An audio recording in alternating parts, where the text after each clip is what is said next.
안녕하십니까. 혼란한 정치 시사 이슈를 술술 풀어보는 선거권의 혼술 5월 16일 월요일 오후 늦은 시간에 인사드립니다. 자, 윤석열 대통령이 오늘 처음으로 국회 본회의장에 섰습니다.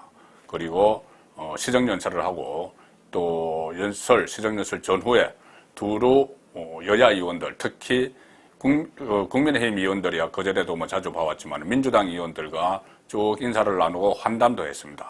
자, 이 과정에서 저는 하나의 윤석열 대통령의 친화력을 발견을 했습니다.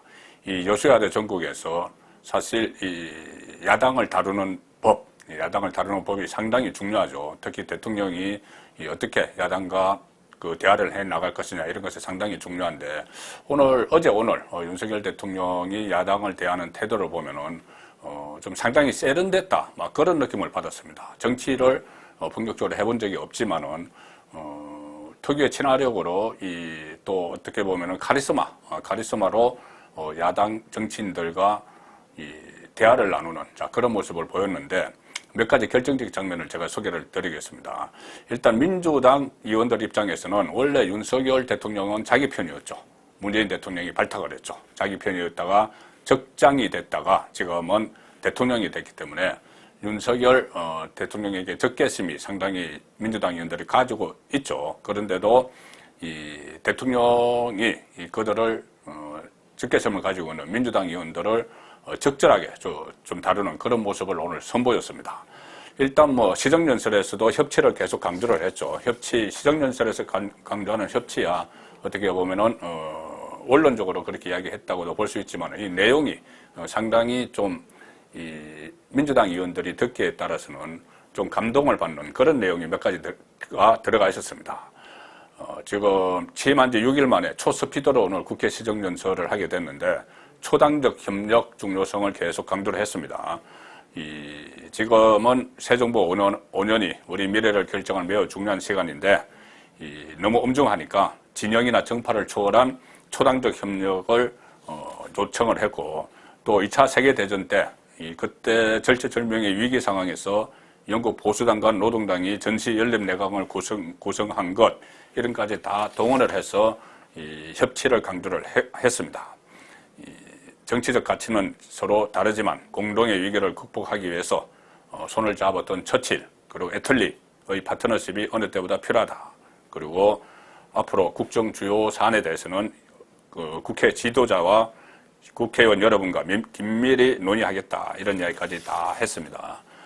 상당히 낮은 자세를 취하는 그런 모습이었는데 근데 사실 이 시정연설도 시정연설이지만 시정연설 앞 그리고 시정연설이 마친 뒤 윤석열 대통령의 이 말이나 이런 행동은 상당히 야당을 다루는 법을 잘 아는 여수야대 국면에서 상당히 좀 중요한 문제죠.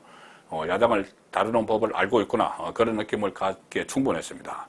자, 사전연설에서 오늘 화제가 사전연설이 아닙니다. 죄송합니다. 이 연설을 앞두고 사전 환담 여야 지도부와 또 국회의장단과 환담을 했죠. 이 자리에서 오늘 화제가 됐던 이야기가 하나 있습니다. 뭐냐면은 얼마 전에 대통령 취임 환영 행사 취임식 환영 행사가 있었죠. 그때 취임 기념 외빈 만찬에서 더불어민주당 윤호중 비상대책위원장이 김건희 여사와 대화를 나누다가 활짝 웃는 해불쭉 이런 식으로 이것은 진보 진영 네티즌들이 쓰는 표현입니다. 그런 사진, 손으로 입을 가리면서 웃는 그 모습이 공개가 돼서 윤호중 비대위원장이 지지층들로부터 엄청난 공격을 받았습니다. 지금도 공격을 받고 있습니다. 일부 강성 지지층이 정권을 내준 아쉬움이 지금 채 가시지도 않았는데 그렇게 할 수 있느냐?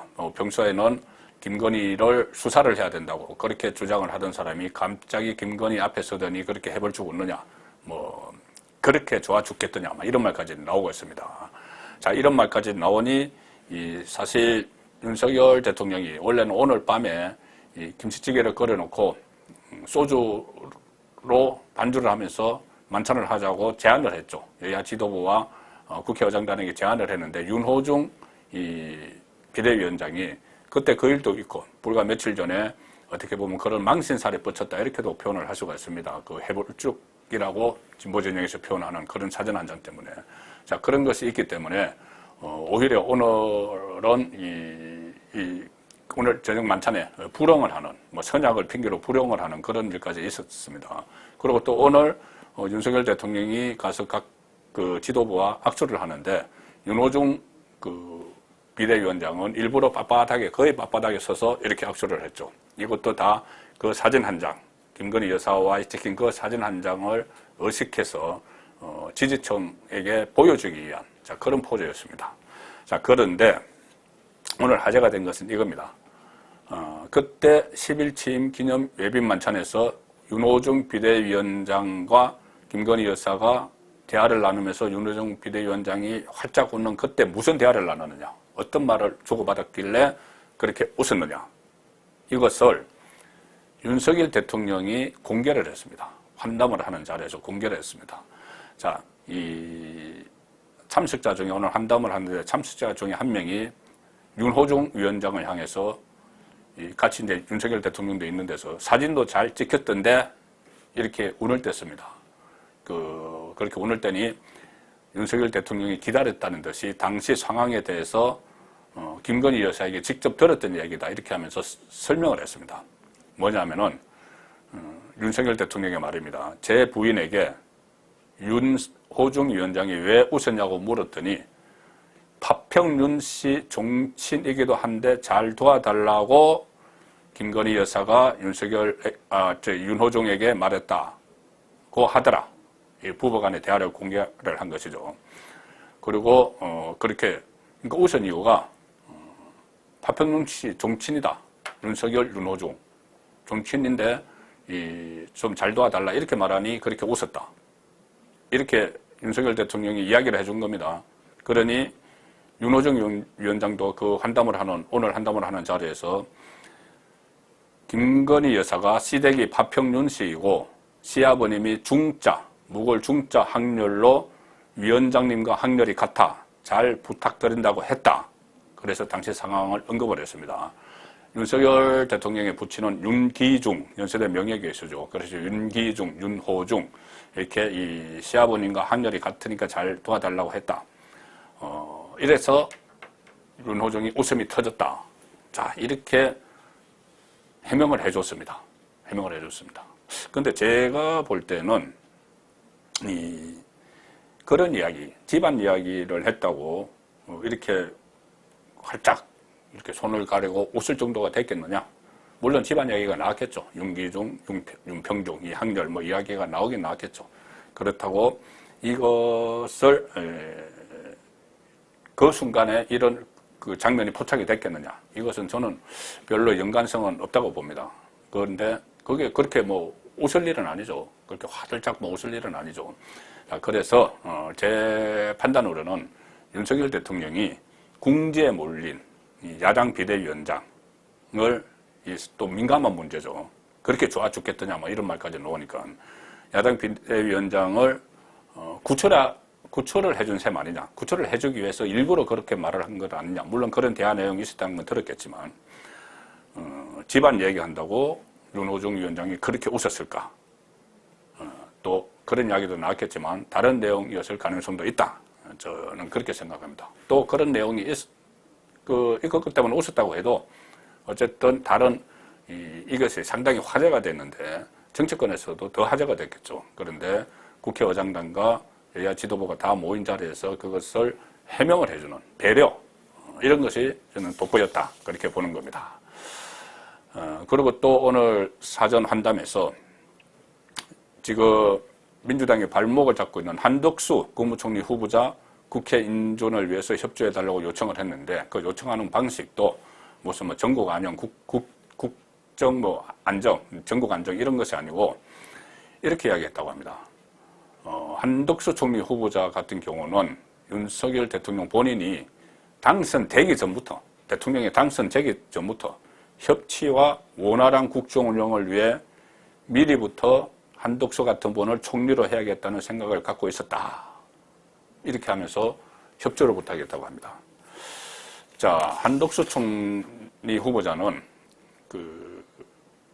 아시다시피 김대중 전 대통령이 이 통상교섭본부장으로 발탁을 하고 또 경제수석을 시켰죠. 그리고 노무현 전 대통령이 경제부총리와 국무총리까지 시켰습니다. 그 이야기를 하는 겁니다. 민주당 의원들에게 당신들의 뿌리인 김대중, 노무현이 발탁하고 성장시킨 사람 아니냐. 그래서 나는 이 사람이 일종의 보수 정권인데 보수 정권이 민주당과 협치를 하는데 최적임자라고 생각을 했다. 대선 당선되기 전부터 생각했다. 이런 이야기를 하면서 부담을 주는 거죠. 그리고 여야 협치를 가장 잘 해낼 총리감이 한덕수 후보라고 생각했다. 이렇게 그러면서 협치 카드로 한덕수 후보를 지명을 했던 거다. 이런 이야기를 한 겁니다. 부담을 느끼라는 것이죠. 왜 발목을 잡나는 말을 우회적으로 하는 겁니다. 또 윤석열 대통령은 시정연설에서 협치를 강조하고 나서 연설을 마친 뒤에 국회의원석을 쭉 돌면서 한 6분 동안 악수를 다 했습니다. 민주당 쪽에 가서도 다 악수를 했습니다. 자, 그 상황에서 대통령이 아직 퇴장도 하지 않았고 쭉 돌고 있는데 민주당이 그냥 퇴장해버리기, 민주당 국회의원들이 퇴장해버리기는 어렵죠. 그것이 지금 다 카메라가 생방송으로 찍고 있는 상황입니다. 국민이 다 지켜보고 있는데 대통령이 첫 국회 연설을 하고 아직 퇴장도 안 하고 악수하러 다니는데 민주당 의원들이 먼저 퇴장을 하게 되면은 나중에 언론의 집중적인 비판을 받을 수가 있죠. 그래서 퇴장도 못하고 6분 동안 서 있다가 윤석열 대통령이 다 악수를 하고 나서 떠났을 때야 비로소 퇴장을 했습니다. 그 윤석열 악수한 사람 중에는 박범계 의원도 있습니다. 법무부 장관이었죠. 그리고 청문회 때, 국정감사 때죠. 국정감사 때 그전에는 윤석열 형, 석열의 형 이렇게 부르던 박범계 의원이 그때 국정감사 때는 윤석열 검찰총장을 향해서 자세를 똑바로 앉아라, 똑바로 해라 이렇게 호통까지 치면서 그리고 윤석열 당시 검찰총장이 과거에는 나에게 이러지 않았는데 왜 이러시냐 이런 은성까지 서로 높였던 그 박범계에게도 다가가서 악수를 나누는 그런 프로근성, 그 프로근성을 저는 보였다고 생각합니다. 자, 그래서 지금 오늘 국회에 나와서 했던 윤석열 대통령의 야당 다루는 법 이것을 보면은 여소야대 전국 이것도 좀 슬기롭게 넘어갈 것 같은 그런 예감이 들었습니다. 송국근의 혼술이었습니다.